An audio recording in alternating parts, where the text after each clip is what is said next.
తిరుపతి ప్రసాదంకు ఎంతో ప్రాధాన్యత ఉండేదని, అంత ప్రాధాన్యత కలిగిన తిరుపతి లడ్డు విషయంలో కూడా కల్తీ చేశారు అంటే ప్రజలు ఒక్కసారి ఆలోచన చేయాలని వంగలపూడి అనిత అన్నారు.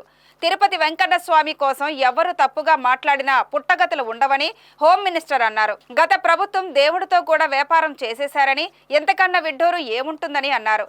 రాయవరం మండలం ధర్మవరం గ్రామంలో ఇది మంచి ప్రభుత్వం కార్యక్రమం నిర్వహించారు. ఈ కార్యక్రమంకు హోంమంత్రి వంగలపూడి అనిత ముఖ్య అతిథిగా హాజరయ్యారు. ఈ సందర్భంగా ఆమె మాట్లాడుతూ పాయకరావుపేట నియోజకవర్గం ప్రజలు అత్యధిక మెజార్టీతో గెలిపించారన్నారు. 100 రోజుల్లో అభివృద్ధి పాలన ముఖ్యమంత్రి చంద్రబాబు చేసి చూపించారన్నారు. 3 నెలలుగా ప్రభుత్వ ఉద్యోగులకు 1వ తేదీకి జీతం వస్తుందని గుర్తు చేశారు. గత 5 సంవత్సరాల రాజధాని ఏదో తెలియని పరిస్థితిని జగన్మోహన్ రెడ్డి తీసుకొచ్చారన్నారు.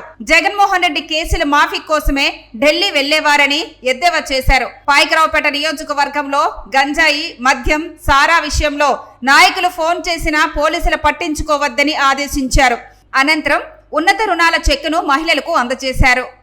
మీ ఇంటి ఆడబిడ్డగా, మీ అందరి ఆడబడుచుగా ఎల్లప్పుడూ కూడా నన్ను ఆప్యాయంగా పలకరించి ఆశీర్వదించిన నా అక్క చెల్లెములందరికీ కూడా, అన్నదమ్ములందరికీ కూడా పేరు పేరున ధన్యవాదాలు, నమస్కారాలు తెలియజేసుకుంటున్నా.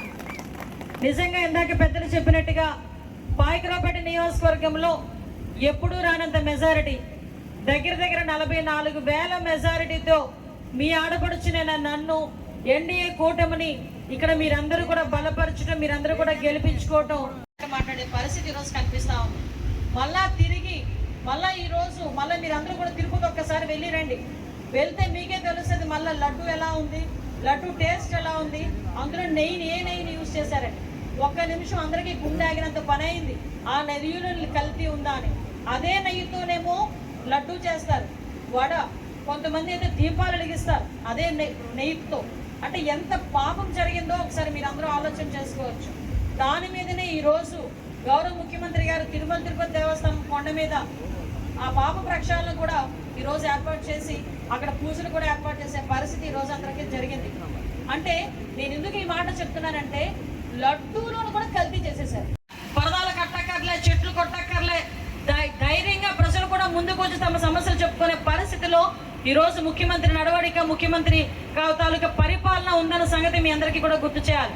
ముఖ్యమంత్రి గారే కాదమ్మా, మేము కూడా పోలీస్ డిపార్ట్మెంట్ వాళ్ళకి చెప్తాం, మీరు ఎట్టి పరిస్థితుల్లోని జనాలు అడ్డుకోవద్దు అని. ఎందుకంటే ఈరోజు ప్రజావేదికల ద్వారా మేమేదో వచ్చి మీ దగ్గరకు వచ్చి ఉపన్యాసాలు ఇచ్చి వెళ్ళిపోయేదానికి కాదు.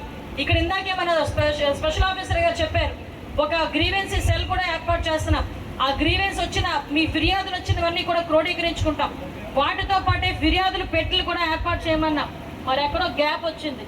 ఇది ఫస్ట్ టైం కాబట్టి వదిలేస్తున్నాం. నాకు రేపటికల్లా మొత్తం ఫిర్యాదుల పెట్టెలు 4 మండలాలవి తీసుకొచ్చి ఒక దగ్గర పెట్టి ఎక్కడ రేపు ప్రోగ్రామ్ ఉందో చూసుకొని అక్కడ ఓపెన్ చేయించండి.